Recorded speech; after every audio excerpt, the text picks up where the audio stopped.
I think the most shocking thing, and you saw my jaw drop when he said there are just as many men that came forward as women, and that actually it looked like the systemic abuse of men started really to ramp up in 2015.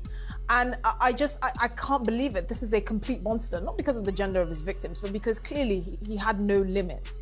And I would actually, say that with regards to what his mother said, the statement that she released, she's clearly in denial.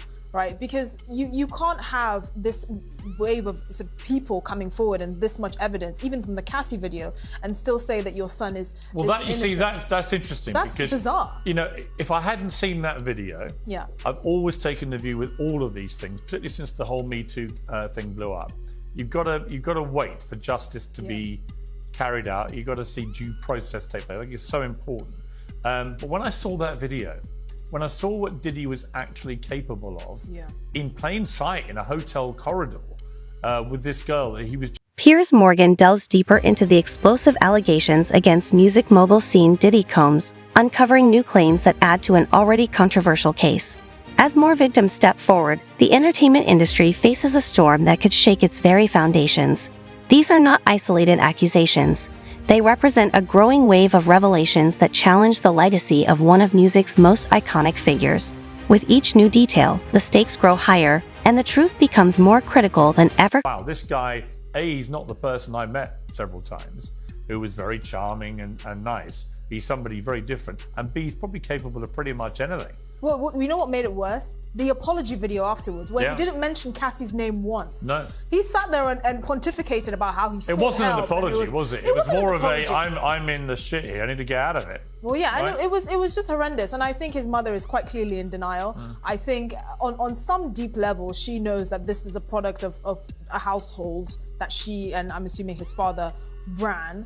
I never really think that people who are predators on that level just do it because, somehow they get power and they can get away with it. You really have to have a mentality, a psychology that's imbued in you from a young age. He either grew up in an environment where respecting people, particularly women, was just not a thing, or he was entitled and raised with this idea that actually if you amass enough power, you can get away with systemically abusing people. And I think we actually need to look at the households that produce a lot of these predators, a lot of these serial rapists and sexual assaulters, than just looking at them as individuals who've decided to go rogue. It's much more systemic than that. Let me bring in Choke No Joke. Now, you were part of Diddy's entourage at a commercial event a year ago where he was welcomed like a king by fans and industry people. We got some mullet of that. This is Diddy as we knew him before the scandal erupted. It was actually just before the video got leaked as well to CNN of him beating up his then girlfriend at the time. Are you as stunned as everybody else? Choke No Joke about what's happened here to Diddy? First of all, let me say hello to you, Piers Morgan. I am surprised at a lot of the allegations, but I want to correct you. I wasn't a part of his entourage. I was there independently, documenting as I do, and I see. Yeah. I know him from the past, so. Yeah, I was there to document the revolt. But you have attended, unless I'm mistaken, you have attended these freak-off parties at the invitation of Diddy on occasion. And there was one party, you said, where Diddy tried to come on to you and looked at him like he was Beyonce in a bikini, you said.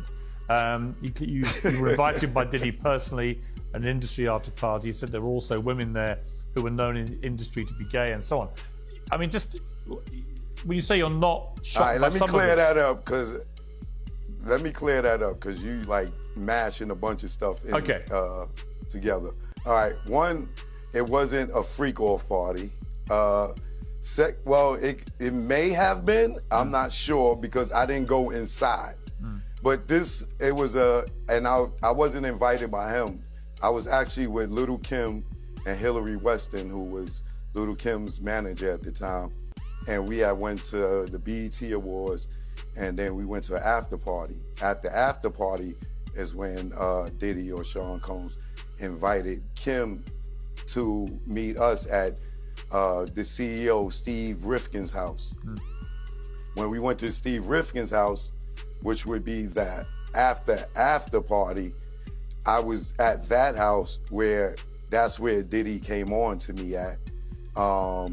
And there was a lot of people there, but I was on the outside, the back porch of the house, I never went inside. Okay. So whatever went on inside, I didn't get to see. And when you say But he did come on. Piers Morgan, known for his sharp wit and fearless journalism, is taking on a critical role in verifying allegations against scene Diddy Combs. But what are these claims and how credible are they? In such cases, authenticity is key, requiring thorough cross-referencing, evidence gathering, and ensuring no false details emerge. Morgan's reputation for no-nonsense reporting brings a new level of scrutiny to the investigation, shedding light on a story that continues to grow in complexity and impact. He just made a pass at me, and I denied it, all with looks, and that was it. How did you respond? And, that wasn't it. You know, once I realized that he was hitting on me, and I looked at my environment and realized that most of the people there were gay or bisexual, then I caught on to where we were at, and I went and I grabbed Hillary Weston, and I pulled her outside, and I told her, hey, Diddy's over here hitting on me, go get Little Kim, we are leaving. And that's what we did. Because there have been a lot of rumors about Diddy's sexuality, and I think it's only relevant in the sense that the lawyer I just spoke to in Texas says that half of the victims that he's representing are male, which would suggest here that, and they're all connected in some way to Diddy, obviously claims at this stage, but that would certainly suggest that Diddy is at very least bisexual. I would believe that to be true. From him passing on to me, a straight man don't hit on a straight man. But can I say one thing in regards to your last guest that was saying that his mother's in denial? I don't think that's a fair statement for her to say, and I don't like the fact that she said he was raised in the household with a mother and father and blah, blah, blah, because I'm a guy that grew up in the projects. My mother always made sure I did right. My father always made sure I did right. But when I got on outside of the door of the other threshold, the streets told me different. And I did a lot of things that my mother couldn't even fathom today that I did. So when she says that, you know, his mother's in denial or she may be part of the reason for his behavior, a lot of our behavior comes from being in the street and Hold on, I think you misunderstood and I don't think that was a fair saying. statement. I think you misunderstood what I was saying. First of all, of course, individuals are responsible for their own actions, but individuals are not dug up from the ground or hatched from eggs. They're raised in homes. They're raised with values and cultures. I'm not blaming his mother in any way, shape, or form, but any parent whose child is accused of these sorts of crimes will undoubtedly just reflect and think, is there anything that I could have done? That's all I was insinuating. And also, she is in denial because we've all seen that Cassie video. Someone who is capable of treating Cassie like that, dragging her around like a rag doll. I'm sorry, you shouldn't be shocked when allegations of this kind come forward, particularly with the stuff like 1,000 bottles of baby oil in his home. First of all, what is he doing with all of that? And secondly, those poor babies that have been deprived of their moisturizer, right? At some point, if you're looking at it objectively, you cannot be surprised after that Cassie video came out that he is also capable of doing the things that are being alleged against him. That's not to blame his mother. That is to say that if you're looking at this objectively, which of course she won't be able to because it's her son, you have to believe there's an element of denial there. That's not to say that people who grew up in situations here's the truth. will always turn out this way. The truth is we don't know, right? We don't know. I think it's perfectly possible, as Choke just said, that you can be one thing with your parents, but if you then get out on the streets and you get led down various bad places, you could be something which maybe you're the one in denial to your parents. I can absolutely believe that to be but the truth is we don't know. But look, she won't be the first and won't be the last mother to defend the indefensible with her son. Let me bring in Andrew here. You're a former federal prosecutor. We've heard from a civil case lawyer who's got 120 civil actions. And I said to him, has he seen stuff that passes the bar of criminality? He says it's very hard to say because you need to go through the whole process of building a criminal case. From everything you're seeing about this case, do you think that there is any doubt that P. Diddy is going to end up? The allegations against Diddy have ignited a firestorm on social media, sparking heated debates between supporters and critics. Diddy innocent are trending worldwide. One alleged victim shares, "I stayed silent for years, fearing no one would believe me. But now, with others stepping forward, it feels like the right time to speak out." Meanwhile, Piers Morgan states, "My goal is not sensationalism but uncovering the truth. Whether it exonerates Diddy or holds him accountable, the facts must prevail." The search for justice continues to intensify. That they did are sure to get convictions along the way. I think that their charge sheet is indicative of years and years of evidence that they have deeply investigated at this point that will lead to undoubtedly convictions, and that will lead to a significant amount of jail time. That said, there are going to be battles along the way, both in the criminal realm as well as the civil realm, because the devil is often in the details. So the prosecutors as well as the civil attorneys are going to have to prove their case, and in most of the situations they're going to have to prove it on kind of a day in, day out basis. On this date, this specific thing happened. The general idea that there were orgies that happened, or the general idea that drugs may have been present, or some people did drugs, some people had feelings like if they didn't do this they wouldn't be able to advance. Some of that stuff is not going to actually raise the charges with sufficient proof to prove either in the criminal realm or the civil realm. They're really going to have to get those criminalized elements, or in the civil case, things that look like criminal actions, the kind of removal of consent, or the pushing through these acts without consent present. And when you see over 100 people in a civil lawsuit, certainly there is concern that people are jumping on a bandwagon. Perhaps they were present and they're just saying that something non-consensual happened in one of those situations. So each of those cases are going to have to be tested. And I think the final point on, especially with Mr. Busby speaking earlier, saying that there are others that might be involved. I think the feds are going to be looking at all of those people involved and kind of giving them an option. Were you a victim? Are you somebody who we can have say something against Diddy? Or is this something where you're part of the conspiracy and we're going to add charges? Similar in the civil case, you know, he's not naming names. Is he trying to reach hush money kind of settlements here? I think that as he's pushing forward the narrative that there were many people involved, we want to hear those names, and we want to be assured that there's not hush money agreements going on, and that he's not simply dangling the idea that he's going to drop these names before he has the opportunity to reach a settlement. Yeah, I mean, on Fox News, their lawyer Brian Claypool said if Combs doesn't testify in this case, he's dead on arrival. Would you concur with that?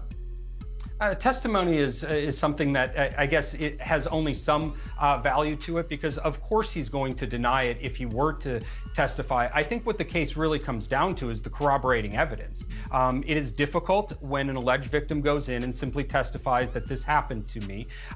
Any case, whether... As more victims come forward, the entertainment world faces a pressing question: how far-reaching are these allegations? And what impact will they have on the legacy of one of its most influential figures? That's surrounding information. So are there videos that show it? And how can you interpret the different things that are in the video? What does the timeline look like, the text messages, the conversations surrounding the events? So it's all going to come down to corroboration on those individual cases. As I said, the devil's in the details. They're really going to have to prove the nuance of each case. Yeah. I mean, Chuck, you chronicled the hip-hop world for a long time. You know, I can't pretend that I'm massively shocked that the hip-hop world is full of guys behaving badly and displaying, at the very, very least, rampant misogyny. I mean, the lyrics are full of it. So there's been a kind of brazen celebration of misogyny for a long time in the hip-hop world. Is it really shocking that Diddy and potentially other big names in the hip-hop world have been, you know, holding out the carrot of record contracts and stuff and using their fame and money to drug and abuse people? Well, for me, you know, I've been in hip hop for 30 years, even before I was born. You know, I have a documentary out called The Hip Hop Nucleus, a documentary on the tunnel, which is out right now. But that, I've been in the club since Diddy was performing at the tunnel. I've been shooting him before he was a millionaire. So I've seen all these guys come from nothing and go to millionaires, to multi-millionaires, to billionaires, allegedly, right? But throughout my travels in the industry, once I got to a certain point, like BET, I started to notice a different change in the industry, where it was more of gatekeepers and, you know, I had to succumb to homosexuality. There's drugs being passed around. And, you know, I don't do these type of things. You know, my mother's a recovering addict over 30 years, so I would never do drugs. But yes, these things are a part of the culture, and the sexuality is a part of the culture. And if you don't succumb to it, like myself, my career suffered because I didn't succumb to homosexuality or the drugs. I mean, Esther, it's, you know, like I say, I can't pretend I'm massively shocked. It is shocking to see the scale of it. Yeah. But am I shocked that top hip hop stars, you know, were having pretty awful parties where they did pretty awful things? I can't pretend I am. I mean, I'm a bit shocked at the lack of judgment. So P. Diddy had friends, right? He had accomplices, he had friends, he had acquaintances. Other than sort of the ground staff, the infrastructure that kept his sick operation ticking. You know, he had high profile friends. I'm not going to name them because I don't want to seem libelous, but they were household names. They were celebrities in their own rights. They were artists, they were actresses and all of that. All of whom, in the years that they've been friends with him have at least seen or suspected some sort of character defects, to put it nicely. And they still remain friends with him. They still chose to associate with him. And I draw contrast to 50 Cent, who I hope in my life I never get on the bad side of, because he is a complete bulldog. He's ruthless, right? But 50 Cent and Eminem always made it clear that they never. Together? Sorry? I said, can I say birds of a feather flock together? Yeah, well, yes, exactly. All those people that you are naming about that's around Diddy, been around him, all these people, they all circled and they praised him at his time. Just 1 year ago, Diddy had the #1 album in the country with the Love album. He was celebrated. He got Lifetime Achievement Awards. He got the Key to the City. They all celebrated him because they all play in the same cesspool. But now that he's in trouble, the reason why you don't see no support is because they might get pulled in. But Diddy lived a rock star life, no similar to Guns N' Roses and Aerosmith. All these guys had groupies. They all did drugs. They all went on tour. The only difference between R. Kelly and Hugh Hefner is Hugh Hefner made it to the grave with a smile on his face. All R. Kelly did was try to be Hugh Hefner. So all these people, they all, you know, is black and is white. Well, right? Hugh Hefner, to be clear, Hugh Hefner didn't sleep with minors that we're aware of, and R. Kelly did. I mean, Hugh Hefner. Yeah, but there's girls that he pop Quaaludes in their mouth. You ever hear? The revelations continue to unfold, leaving the industry and fans alike grappling with the implications. This story is far from over. Piers Morgan remains at the forefront, determined to uncover the truth. Careful to bring only truly credible cases of criminal acts, not people with regrettable positions that they were put in or things where they're looking back on this and trying to reframe it. Truly criminal activities are going to be the focus here, and making sure that those cases are highly reliable. Well, that was a bit like we saw with Harvey Weinstein, wasn't it? Where there were many, many women who came forward, but they were quite careful, the feds, in the particular cases they took, so that they could almost guarantee conviction. And I think that's what they'll probably be doing here. Is, like you say, if you overdo it and you have too many cases you put forward and some of them are suspect and collapse, you can have a very domino effect on everything. So they'll be very cautious, I'm sure. Just on something else there, Andrew, new court documents revealed today show that Sean Combs' lawyers have apparently made a third attempt for him to get bond. Now, one of the attempts involved $50 million, which in itself said to me, this is a very serious case against him, because for them to reject a $50 million bond was pretty unprecedented. The fact they keep trying to get it and keep having it rejected, what does that tell you?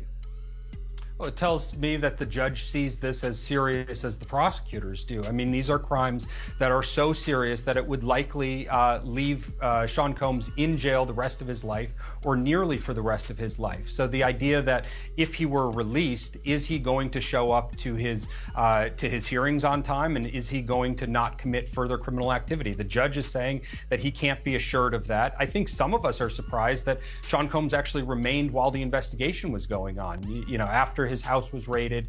He didn't make the kind of grand flee effort to go to some sort of non-extradition type country. So I don't know where he'd go. He doesn't have a great kind of escape option, but these charges are so serious that I think that you can put this in kind of the life sentence category, and it's really difficult for a judge to justify letting somebody out when charges are this serious and this grave. I completely disagree. I think he has an out option, and that is popping a cyanide pill. That's the first thing P. Diddy is going to do if he gets bail. He will. He hasn't done it yet. What? I mean, he knew what was out there. He knew that the feds were locked in on him. If he was going to take the cyanide pill, or if he was going to flee the country, he would have done it. I don't know. I think Can he's I so say something arrogant. real quick? Let me bring in Chuck, because you know Diddy. Can I say something, please? Yeah. Can I please say something, please? Ma'am, I don't know who you are, right? But I would like for you to consider that this is a man that has 4 children, right? There's more than 4 children. 7. But he has 4 children. He has 4 children that don't have a mother. He has 4 children that don't have a father on the outside, right? Along with the other children. So as a black man, right? I don't care how detrimental your life is, right? He's not killing himself, and he's not fleeing the country with his children out here. Like, please I'm sorry, I find have that some very hard to compassion believe. for This the like. I'm sorry. This is a man Listen, who's lady, facing listen. sexual If trafficking he wanted to kill himself, allegations. People might have said the same thing. If he wanted to kill himself, he would have been dead already. But Choke, I mean, you might have said the same thing about Jeffrey Epstein. Exactly. Yeah, many of his friends would have said he'll never kill himself, but he did. He allegedly Who's did. to say that he killed himself? Well, obviously, I don't believe he killed himself. I know himself. the conspiracy theories. We don't know. It is believed he killed himself, but we don't know. No, and ironically, Piers, the cameras wasn't working when he hung himself. I agree right? that there is a lot of stuff going on there, which is very. I just think it's a bit too late for P. Diddy to try and start playing good daddy after the kinds of things he's being alleged or accused of committing, including I'm not saying abusing be good Cassie, daddy, which we have on film. Ma'am, I'm not saying be good daddy, and his mother didn't deny or dispel anything. Justice, accountability, and the fate of a powerful legacy are on the line. Stay tuned as this dramatic case develops further. They want to happen. I'm saying that this has got so bad and so out of control that I don't think it's inconceivable that he will choose to end his life. Well, you didn't wait for the best part yet. The best part didn't happen yet. The best part is when he's sentenced I to believe life in allegedly he's going to be indicted for the murder of Tupac and the Notorious B.I.G. I think that's what's coming down the pipeline. This stuff right here is serious, but I believe that he's going to be indicted for the alleged murder for hire of Tupac Shakur. Can I ask you, Choke, well is that based on information that you know, that you've been told? That's information on all the evidence that's out there. Right, but have you? I mean, do you believe that evidence is correct? Do you think there's enough evidence that says that he was involved? I believe from all the evidence that's been out there, all the people that talked on YouTube, that the quad hit. Diddy was there with Jimmy Henchman, right? Jimmy Henchman had a problem with Tupac. This is why Tupac got shot at Quad Studios. To make a long story short, at the end of it, you have a guy named Gene Dale that works for Diddy that says that he saw a check that a guy named Eric Von Zip had, and he told him that the check was for the murder of Tupac Shakur. Now, there's a YouTuber by the name of Doggy Diamonds. Gene Deal tells Doggy Diamonds, yo, you saw the check for Biggie's life? And he corrects me, he said, no, I saw the check for Pac's life. Eric Von Zip had a check in his right back pocket, and he said it came from Black Ground Records, right? Well, Jimmy Henchman was working with Black Ground Records. So if you tie the Tupac shooting at Quad Studio and you go all the way to the end of it, if there was a check, allegedly, if this was true and Diddy did pay for the hit on Tupac and Suge Knight, And that check came from Black Ground Records. It leads right back to the Quad Studios shooting, where when Tupac got shot, Diddy was in the studio with Jimmy Henchman. But they don't tell that story. They make it look like Diddy was in the studio with Biggie. No, Biggie had went behind Diddy's back and got a deal with Atlantic Records and was having a secret meeting, having a secret recording session for the first Junior Mafia album. They was recording their first song. Diddy found out that Biggie was having a session. He came to Quad. He was getting ready to bust in on Biggie, but the shooting with Tupac deferred the plan. But Diddy was going to bust in on Biggie to find out that he had a whole nother deal. He was in there recording. So to make a long story short, Diddy and Sean Combs and Notorious Big Christopher Wallace had a publishing deal together. With that publishing deal,